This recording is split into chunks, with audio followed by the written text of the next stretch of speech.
might be our only audience member. How are you? Lovely to see you. Are you sitting See you funky. I'm ready down.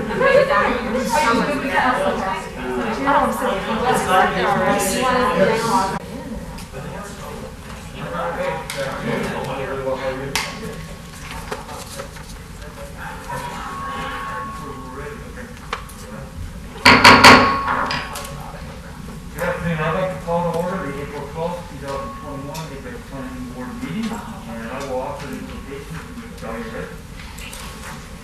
Father, we come to you at this time asking for your blessings and help us to carefully consider the relevant information to make the best decisions today for the town of Apex. Help us to wisely evaluate our options, considering the pros and cons, and help us to be unified in making the best possible decisions. In Jesus' name, we pray. Amen. Please stand for the pledge.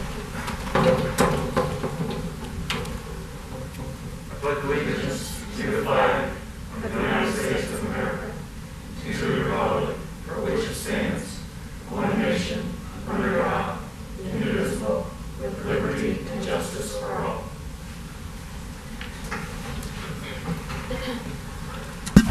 There we go. Make sure you get your mic. Turn your mic on. Diane, do we have some items of information for the meeting today?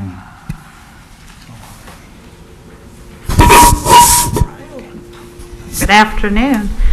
So I would like to introduce you to our newest planning department member. She's our long-range transit planner. Her name is Allison Coltrane, and she will be presenting to you tonight, but I just want to introduce her. She has 4 years of experience working in transit. Before joining the town of Apex, she served as the Transportation Services Manager for Orange County, North Carolina. There she specialized in service planning, grants, and contracts. Allison led the service planning effort for 3 fixed routes and demand response services for Orange County. She also secured grants for transit operations and expansion of service. And Allison's excited to be a part of the town and providing transit service to the residents of Apex, and we're very excited to have her here. Yay. Welcome. Thank you. Welcome. That is all. Okay. All right. So the next public comment, and this is for any public that wishes to speak on any non-agenda public items. Is there anybody here that wishes to come forth? And staff, were there any messages from voicemail or email? Nope, okay. So no public comment. So the first item is consent item number 1, the minutes from the March 8th, 2021 regular meeting. I assume everybody's read them. Any comments, corrections, or possible motion to approve? I'll make a motion to approve as written. Motion from Mark. I'll second. Second from Keith. All those in favor? Aye. Aye. Opposed? Passes unanimously. Now we're going to enter the public hearing portion. Any public which comes forth, I will call you at the appropriate time when we open it up, and we'll limit the any comments to 3 minutes. When the 3 minutes is up, I'll ask you to wrap up your comments, and we'll close for that. So, item number 1, Sarah is going to present the public hearing and possible motion regarding rezoning case 21 CZ08, the Cash Corporate Center. It's all yours, Sarah. Great, thank you. Good evening. I'll be presenting rezoning case 21CZ08 Cash Corporate Center Amendment, located at 2100 Production Drive, 0 Pristine Waters Drive, 0 and 1201 Burma Drive.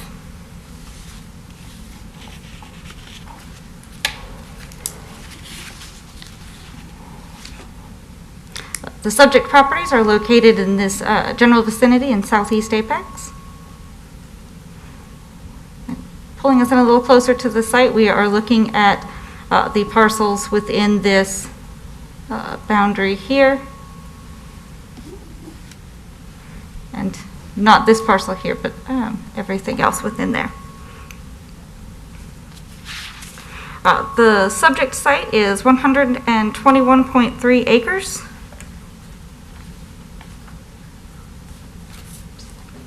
The property is currently zoned light industrial conditional zoning, LI 18CZ19. The proposed zoning is light industrial conditional zoning.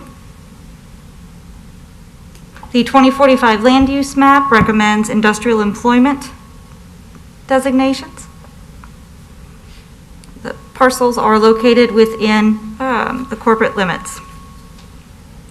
So as we said here, this is what we're looking at of the area here, south of Burma and Production Drive, south of Pinnacle Park, east of Pristine Water Drive here, and west of Knights Play Golf Center.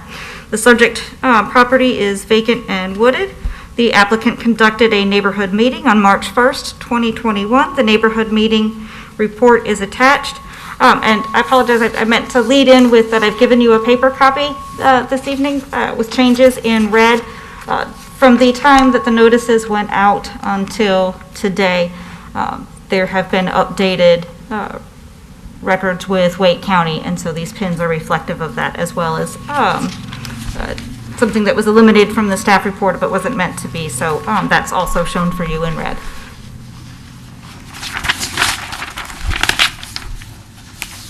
The 2045 land use map identifies the properties subject to this rezoning as industrial employment. The proposed rezoning to light industrial conditional zoning is consistent with that land use classification.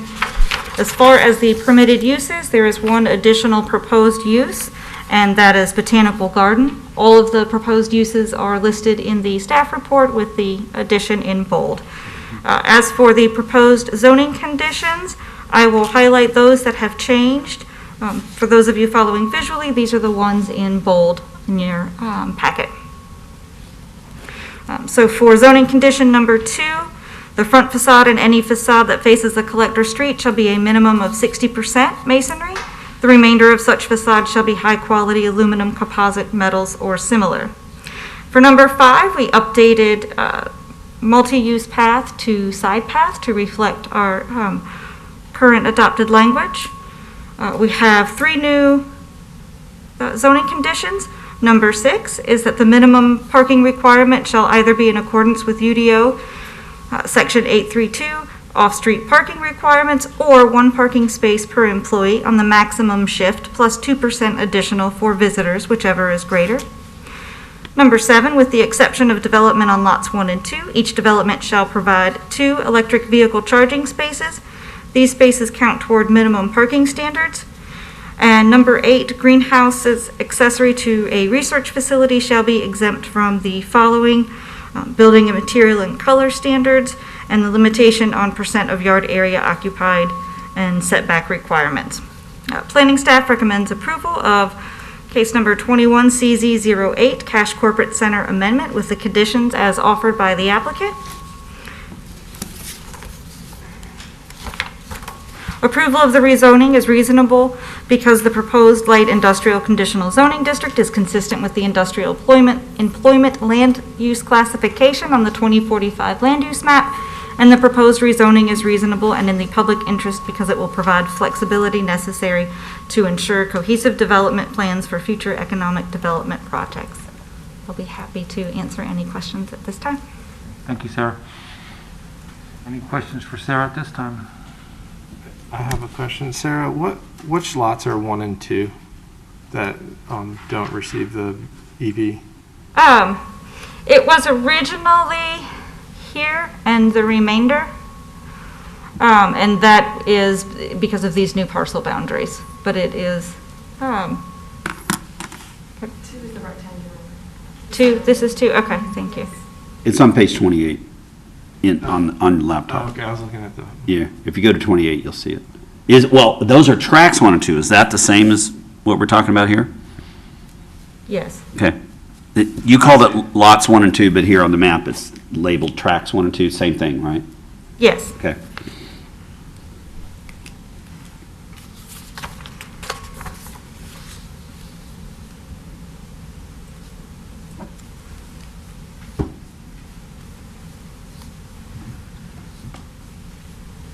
Sarah, Yes. one more question. Sure. A term like high-quality aluminum, is that subject? Does that have some subjectivity to it, or should that have a qualifier? Like, what does that mean? Can't be corrugated. I think I like corrugated, though.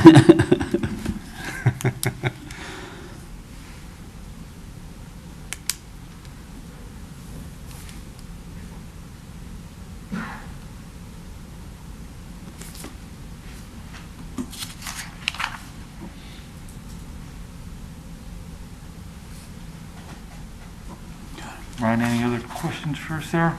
Is that, okay, anybody else? Does the applicant, is he here, wish to make a statement? Okay. Yeah, I'd be happy to answer. Joanna Helms, Economic Development Director. okay. Be glad to answer any questions. I don't really have anything further to add except what Sarah said at the end of her comments was that since we had the original zoning, we just realized there were a couple small changes, small tweaks that would make it even better and more marketable to the business prospects we're trying to locate here in Apex. So this would help us achieve that. Okay. Any questions for the town before we bring it back to the board? Okay, thank you.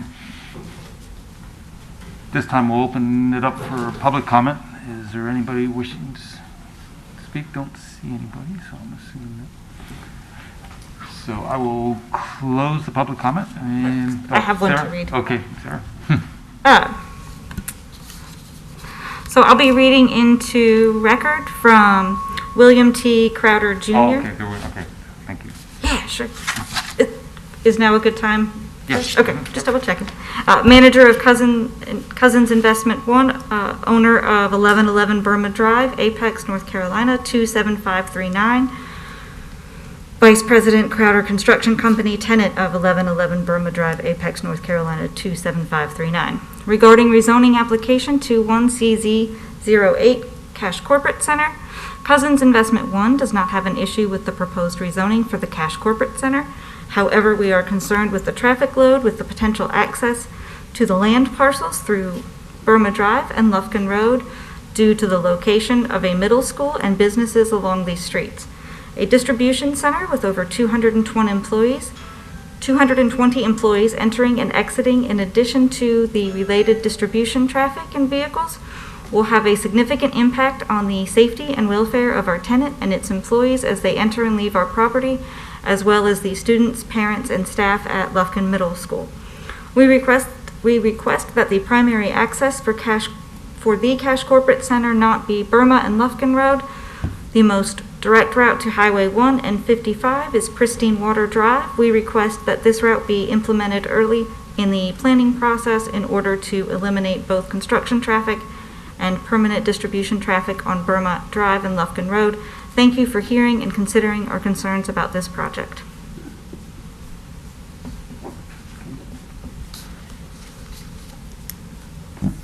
Is there anything that can be done on Burma to make, more curves or slow it down to make that, we obviously would like to have the other access, but is there anything that can be done to force the traffic to come in off of Reliance, off of 1010 and Well, right now there is Burma Drive extension is under review, as well as a pending transportation amendment update for alignment of that. It's just a small tweak. I do not know if our traffic folks have received or the status of traffic studies at this point. So there is a traffic study? Is that I do not know of. I don't. At what point in the process would the determination be about primary entrances? Would it be done now at rezoning, or would it be done later once they've marketed it to a potential tenant? It would be done at site plan. Which Right. is, So there's thresholds for, depending upon the site plan, Yeah. the user and the traffic they generate, that a TIA would be required. Yeah. And that would determine any Yeah. road improvements necessary. As you know, Burma north of here is already built and the lot's developed out. There's really not an opportunity to change the alignment of Burma north of this development. But what we are planning for is further access points, like Sarah mentioned, to the south, and ultimately, as Pristine Water, would get built out and other roads to create some connectivity in this area. But until that happens, traffic is going to be going to the north and out to either Lufkin or to 1010. is Pristine Waters a possibility, or does it have problems? Long-term, with being connected?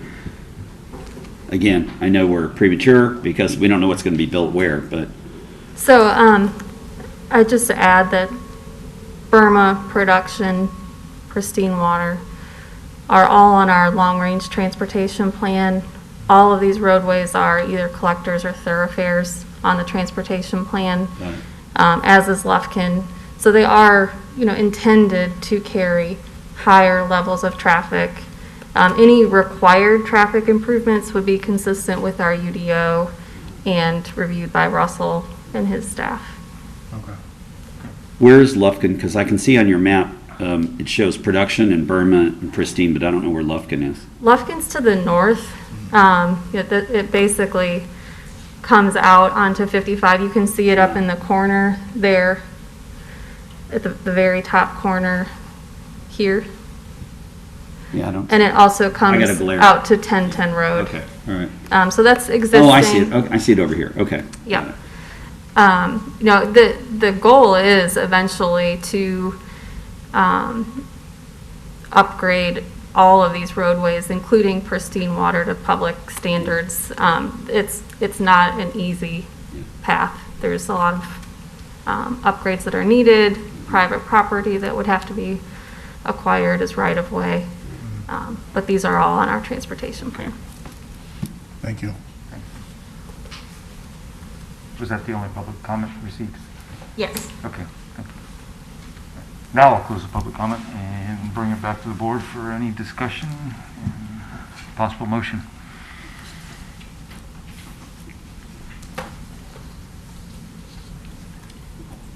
This one sounds pretty straightforward.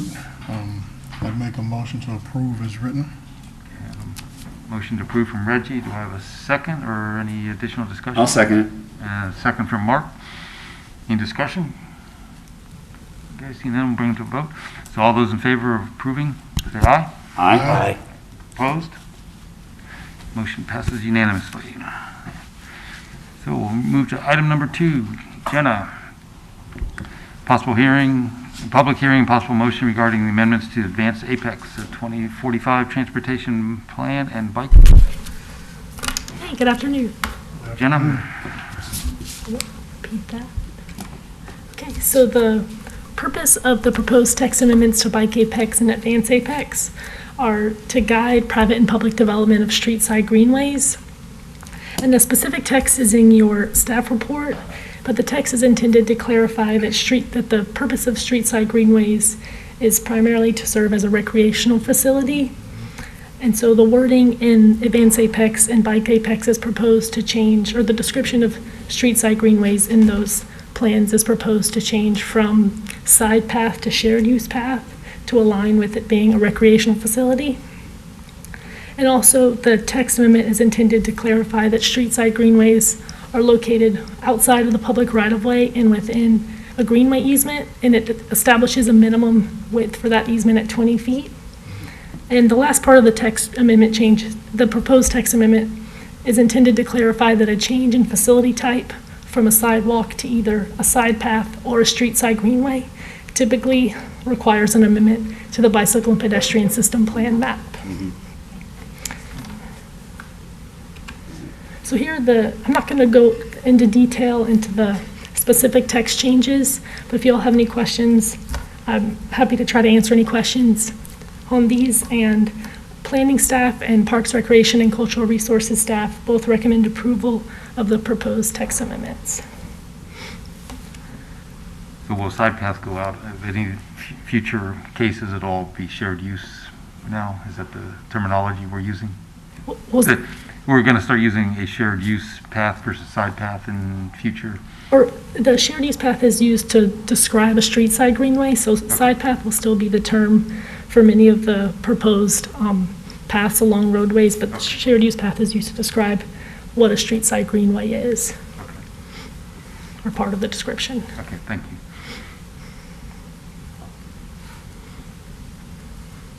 Anybody have any questions for Jenna?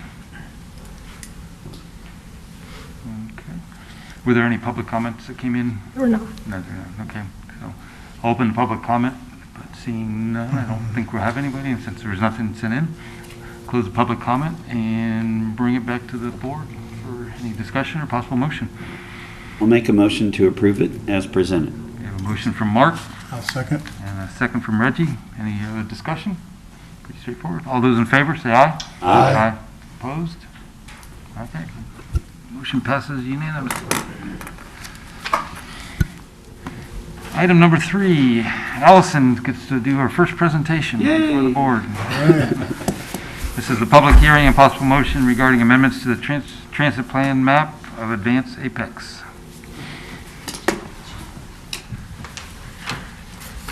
Good afternoon, everyone. Good afternoon. All right, so this public hearing is to have an amendment to Go Apex Route 1's transit plan map. And right here where the X's are is what we're proposing to remove. It's the outbound stop in the interior of Beaver Creek crossings. Sorry. The reason we are proposing removing the stop is because we do have to get permission from the property owners to put an internal stop there, and at this time we weren't able to get an agreement with them, but they are hopeful that sometime in the near future that we can potentially have a stop there. The Beaver Creek crossings will still be served by 2 external stops going both outbound and inbound, and we did work with Public Works and Transportation, and they support the recommendation as well. And the Transit Advisory Committee is aware of this recommendation. We did propose it, that this would possibly be likely to happen in our January meeting, and they'll formally do a recommendation this Wednesday. Any questions? Do the property owners usually have to be incented financially to open up for transit? Not typically. We did consult with like Go Carry and Go Triangle. They typically don't incentivize.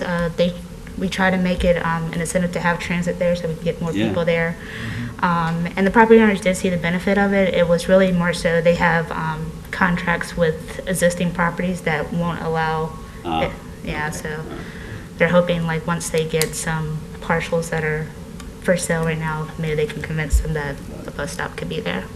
That was my next question, was why would they say no? So thank you. Any other questions for Allison? Were there any public comments that came in on the email or voicemail for this case? Okay. Once again, I'll open up for public comment, but I don't think we're going to have anybody, so I'll close the public comment and bring it back to the board for possible motion and discussion. It's another pretty straightforward one.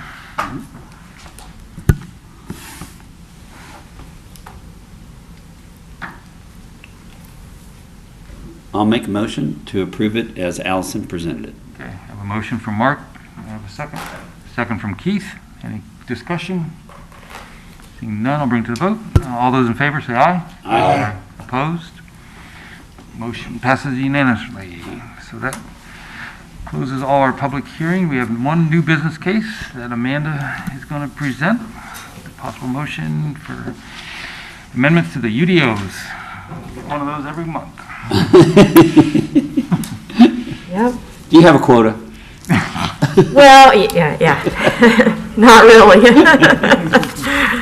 Okay. So. I figured you saved them up until we had a short agenda. It would be nice if it worked out that way. We just have a whole meeting with nothing but UDO amendments. Okay, so the first amendment before you today is an amendment to the use table and to the supplemental standards in order to allow medical or dental laboratory in the downtown business zoning district and the planned commercial zoning district. And then we'll also be reviewing some proposed supplemental standards that will apply. So currently, as you can see, medical or dental office is allowed, as well as office, business, or professional, of course, in both of these districts, but medical or dental lab is not. And it is typical for medical or dental offices to have a lab as an accessory use within their facility, but not typically, you wouldn't typically see a standalone use. And we've been approached by a user. The model of this business is kind of shifting. Most of their work is done with, it's a dental lab with like 3D printing. And so, and it's the use that the location they're interested in is not a storefront location, which is important because in the downtown business district, we want storefront locations to be reserved for those that actively engage people and draw people to downtown. And so you'll note the 3 asterisks that are noted in the downtown business district for this use. that would prohibit this use in a storefront location. And for the supplemental standards, we just want to be clear that a medical or dental lab should be always considered an accessory use to a medical or dental office, just to, make it clear. And in the B2 zoning district, it's only allowed as the primary use if these supplemental standards are met, which are such use does not store or utilize caustic, flammable, or noxious chemicals on site, and such use shall not be located closer than 1,000 feet to another medical and dental laboratory as the primary use. So while it is downtown and there could be locations that are non-storefront to be appropriate, we still want our downtown to be primarily driven by uses that are going to be drawing people, to downtown and creating that vibrancy. Any questions on that one before we go to the really easy one? Questions? No, go to the easy one. Okay. This next one is simple, found a typo in a section reference, so we're just correcting that, changing an F to an E. That's it. Staff is recommending approval of both of these amendments. Any other questions for Amanda before we bring it back to the board? Okay, thanks, Amanda. And I do have a public comment to read when you're ready. Oh, okay. I know it's not a public hearing, but I probably should have read that during public forum, but Okay. out of routine. This is very brief. It's from Ben Braunstein. And he says, we are the landlord for 225 North Salem Street and have leased Suite 122 to Sculpture Studios. We understand that their use is not a hazardous use in any way, and if so, would be a breach of their lease. According to the tenant, they primarily utilize digital and other technologies, which I'm sure they will go into more detail at the hearing, referring to town council. We have no issue with their use as stated and feel they would be an asset to our property. It's a dental lab with basically, they do a lot of digital work in 3D. 3D printing. 3D printing. 3D printing molds, probably. Yeah. Okay. Okay. All right, thanks, Amanda. All right, bring it back to the board. Any discussion or possible motions? That's gonna be a tough one. You okay with moving to a E from an F? Yeah, I guess we have to. Is that do you have a motion, Tim? I'll make a motion to approve as Amanda has presented. Okay, I have a motion from Tim. Do I have a second? I'll second. Second from Keith. Any further discussion? Seeing none. All those in favor, say aye. Aye. Opposed? Motion passes unanimously. And that wraps up a very short meeting, so made up for last month. I make a motion that we adjourn. Okay, I have a motion from Mark, second. So move. And all those in favor? Aye. Aye. Passes unanimously. Let's wrap it up. 1 minute before 5. Good job. Whoa. Record time.